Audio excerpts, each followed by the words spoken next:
A gente segue ainda na área da política, está batendo recorde o número de ações de pequenos partidos no Supremo Tribunal Federal.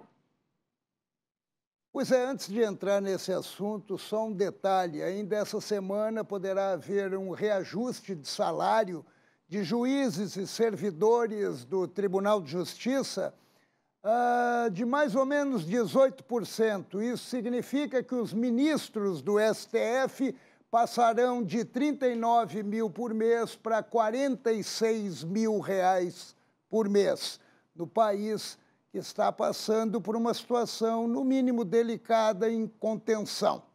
Vamos aguardar para ver se realmente o presidente do STF, Luiz Fux, autoriza esse aumento. Pois é, o Supremo Tribunal Federal se transformou em uma espécie de trincheira política. Em 2020, foram mais de 300 ações encaminhadas por pequenos partidos ao STF sobre os mais diversos temas, entre questionamentos de leis e supostas irregularidades de abuso de poder. Esse comportamento aflorou um cenário que perigosamente se transformou numa espécie de judicialização. É comum ouvir que o STF é provocado, mas os ministros deveriam evitar a banalização. Virou um escritório de advocacia. Cabe aos ministros darem um freio a pedidos sem pé nem cabeça. O judiciário age quando a lei é violada e não quando um partido de oposição acha que a lei foi violada.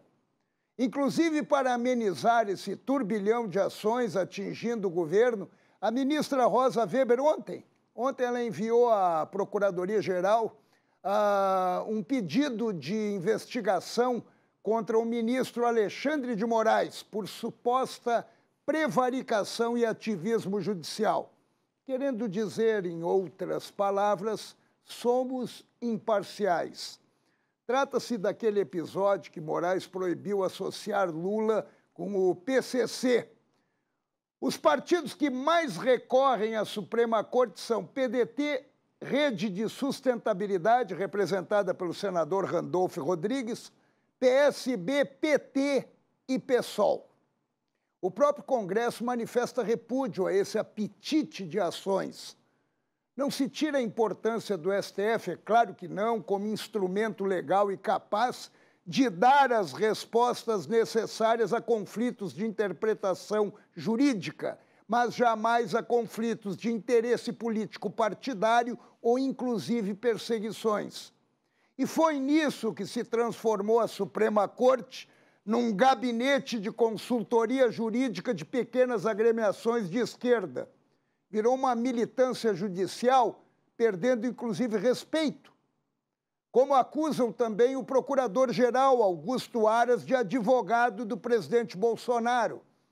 Há excessos e desvios. O espaço natural do exercício da política é o Congresso, mas partidos sem representatividade popular, digamos, suficientes, construíram um atalho jurídico que passou a representar uma deslegitimação de uma política. Isso, sim, é perigo real para a democracia.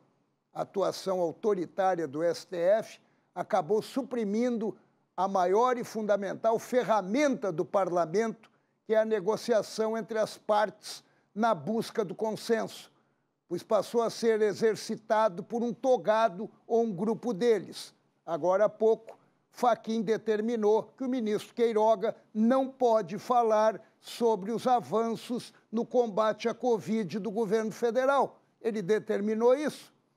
O resultado dessa negação política é o enfraquecimento da democracia. E tem decisão do Tribunal de Contas da União envolvendo a Operação Lava Jato. Pois é, a segunda Câmara do Tribunal de Contas da União confirmou hoje a condenação por unanimidade de procuradores da Operação Lava Jato que terão de reembolsar R$ 2.800.000 em gastos com diárias e passagens. Pois é, os ministros consideraram que a autorização para deslocamentos de procuradores de outros estados para atuarem em Curitiba, na força-tarefa da Lava Jato, isso aí não teve fundamentação nenhuma.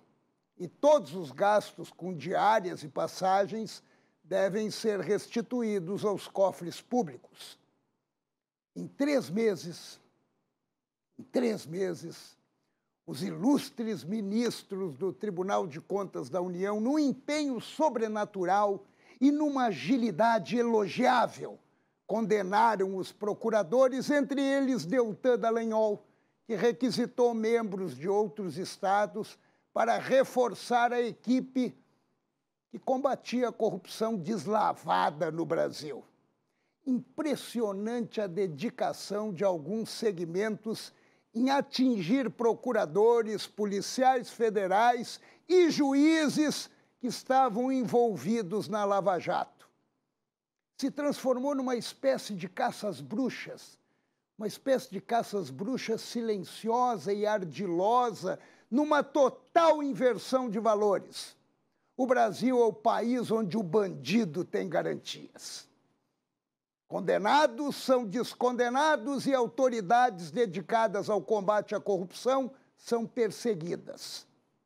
No caso do procurador Dallagnol, fica claro uma espécie de perseguição visando tirá-lo da condição de candidato a deputado federal, onde a bandeira dele é criar leis mais rígidas, mais contundentes contra esses marginais da política que usam o país para se beneficiarem. Chama atenção que casos de corrupção se arrastam nos tribunais, com senadores e deputados carregados de ações num processo protelatório criminoso. Mas quando se trata daqueles que atacam o crime, a eficiência na busca de uma condenação chega a ser recorde. E o mais interessante é que os ministros do Tribunal de Contas da União, que condenaram os procuradores, foram delatados na Operação Lava Jato. O Brasil também está repleto de autoridades que não possuem currículo, mas ficha corrida. A contaminação é generalizada. Vocês lembram da nova lei da improbidade? Esqueceram? Claro que não. Aonde ficou bem caracterizado que a intenção tem que ser localizada quando houver desvio de recursos. Olha, aquele servidor desviou 20 milhões. Será que ele teve intenção? Não, ele não teve, então deixa. O Brasil está podre. E fica mais clara ainda a perseguição, porque foram desconsiderados 14 processos técnicos e 5 instituições que consideraram que os gastos dos procuradores com diárias foram regulares. Qual a mensagem que está por trás dessas condenações e descondenações? Seria, quem sabe, tenha cuidado com a vingança dos corruptos. Será que é esse o Brasil que sonhamos? Porque agora o assunto é o Supremo Tribunal Federal. A maioria dos ministros aprovou a proposta de reajuste de 18% no salário para ministros e servidores do Poder Judiciário. Pois é, 18%. Boa noite para vocês que estão nos acompanhando aqui no ND Notícias. Agora eu fico me perguntando, imagina se nós, mortais, que sustentamos esses salários das excelências, tivéssemos reajustes próximos a esses percentuais, 10, 15, 18, 20%. Não chegam nem perto disso. Isso quando tem reajuste, né? Há pouco saíram dados do IBGE, onde o emprego está reagindo no nosso país, mas ainda com salários inferiores aos de anos anteriores, embora alguns segmentos estão, na verdade, recuperando perdas, mas ainda longe do ideal. Ou seja, conseguem um emprego, mas ainda ganhando menos do que ganhavam anteriormente. Mas, enquanto isso, foi aprovado o orçamento do STF para 2023 em 850 milhões de reais. O argumento é de que os valores serão implementados em 4 parcelas sucessivas e não cumulativas no período de 2023 a 2024. Um aumento aqui, outro aumento ali, outro aumento lá, até fechar. Mas a questão não é essa. O salário do ministro do STF passará de 39 mil para 46 mil reais. Vocês lembram na pandemia? Aqui no asfalto, o salário era reduzido para garantir emprego. Muitos até perdiam o emprego e até os pequenos negócios, enquanto que o salário deles era imexível. Não tocaram. Não só o salário, como os penduricalhos. Eles e os parlamentares, deputados e senadores, que hoje estão pedindo votos para vocês, para todos nós, né? Não fizeram nenhum gesto na pandemia, garantiram o salário deles. E o Fique em Casa, estimulado pelos togados, com repercussões negativas até hoje. Além disso, a remuneração de um ministro do Supremo baliza o teto salarial do funcionalismo. Ou seja, quando aumenta o salário de um togado imperial, ocorre um efeito cascata em toda a administração pública. Já tem gente fazendo cálculo, embora ainda precise da aprovação do Congresso, o que parece não ser muito difícil, não. Se acovardam quando se trata do STF e esquecem os brasileiros que o elegeram. Isso tem que ser revisto, onde a meritocracia deveria ser o principal parâmetro em cada setor para reajustes.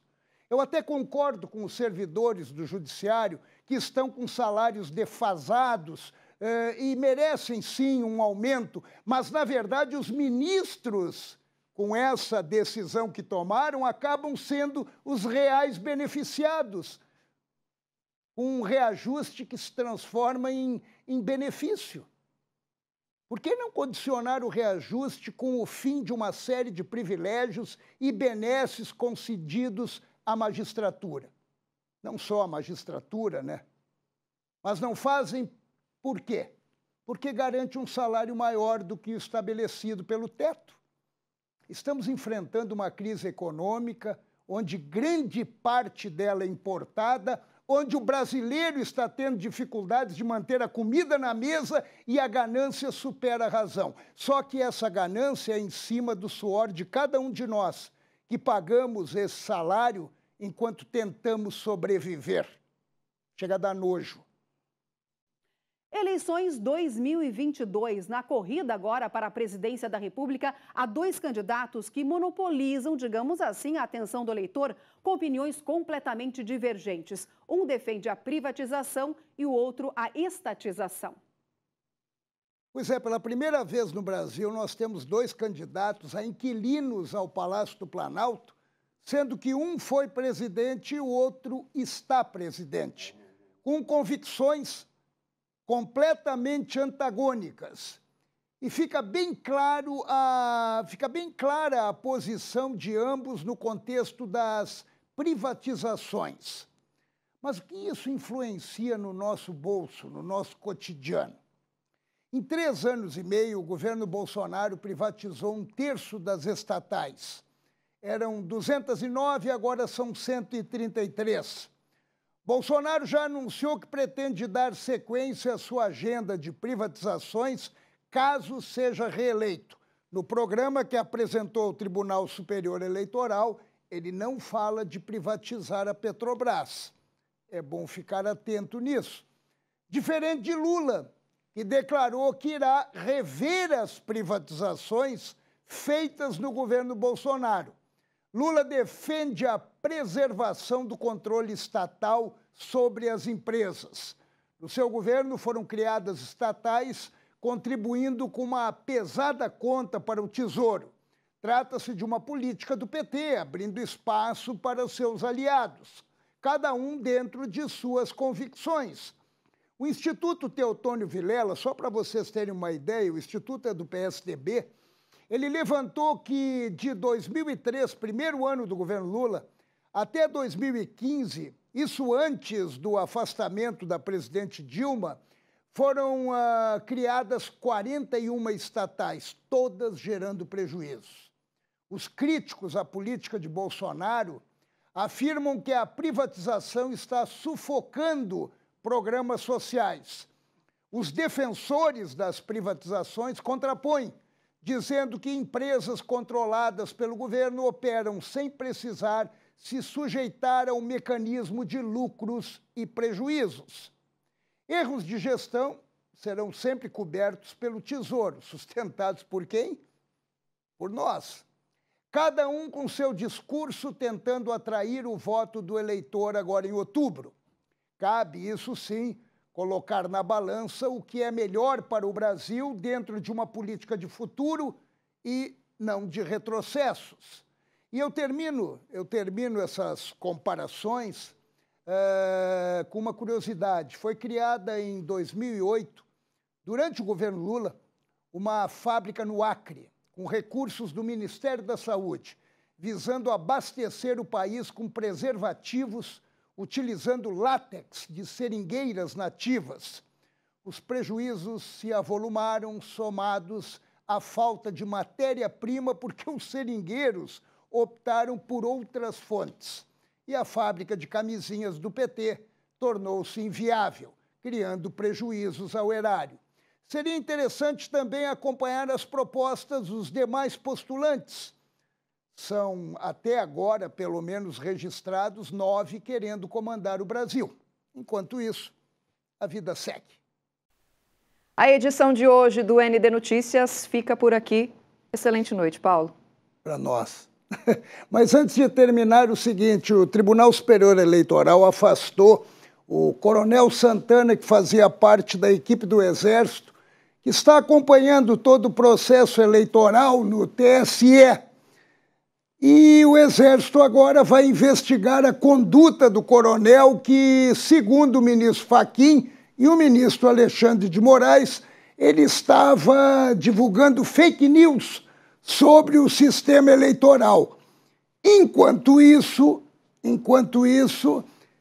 paralelo a isso, melhor dizendo, o Tribunal Superior Eleitoral, por determinação do ministro Fachin, proibiu liberar qualquer informação sobre eleições passadas para o Exército.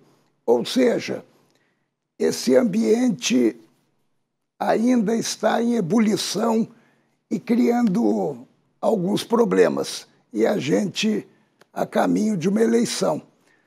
Agora eu meio que complicou a minha situação aqui, que eu estou vindo de uma gripe pesada. E você está nos deixando? Deixando o ND Notícias, mas a gente vai continuar na programação e o Diane volta renovadíssima das férias a partir de amanhã. Obrigada pela sua companhia e a sua também, Paulo. Agradecer o seu profissionalismo. Aí o Diane vem descansada e você vai descansar. Daqui uns dias, segunda-feira que vem. Em Brasília, o presidente Jair Bolsonaro recebeu o ministro Alexandre de Moraes e confirmou que vai estar presente na posse da presidência do TSE.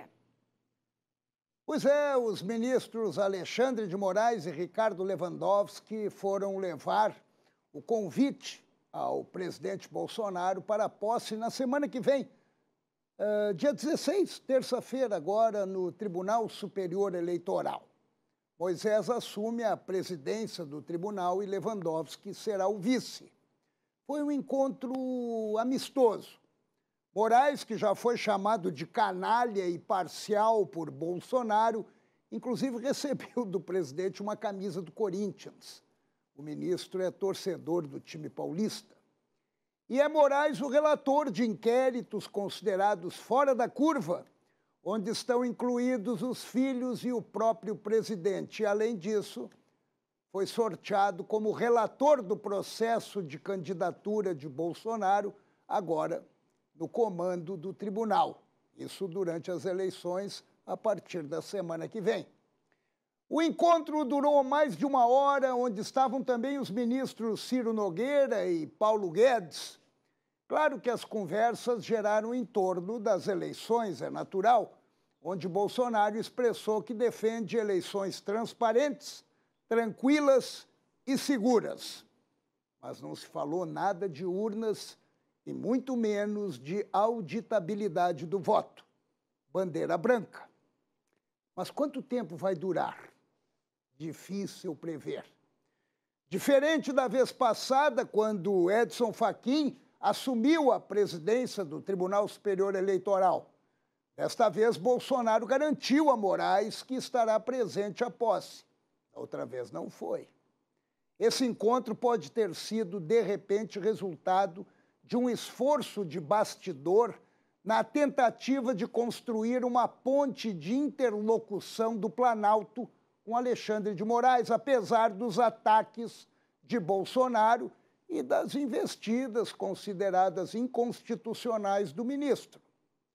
Desta vez não houve tensão, se compararmos com o encontro que não durou mais de 10 minutos, quando Fachin, em fevereiro, levou o convite de sua posse e foi recebido por Bolsonaro e o alto escalão das Forças Armadas, que agora Fachin entrou em rota de colisão ao afastar um integrante do Exército da equipe de fiscalização eleitoral, sendo acusado o coronel do Exército de uso de fake news sobre as urnas.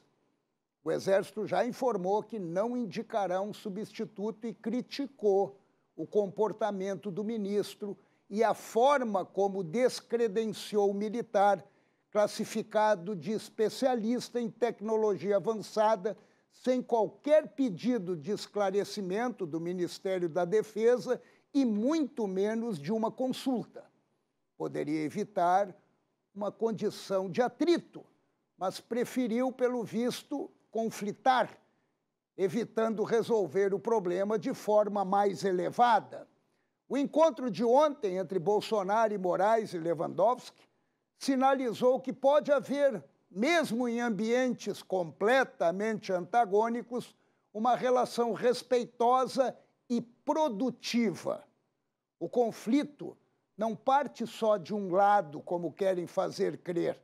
Há, sim, provocações que geram reações enquanto a vida segue.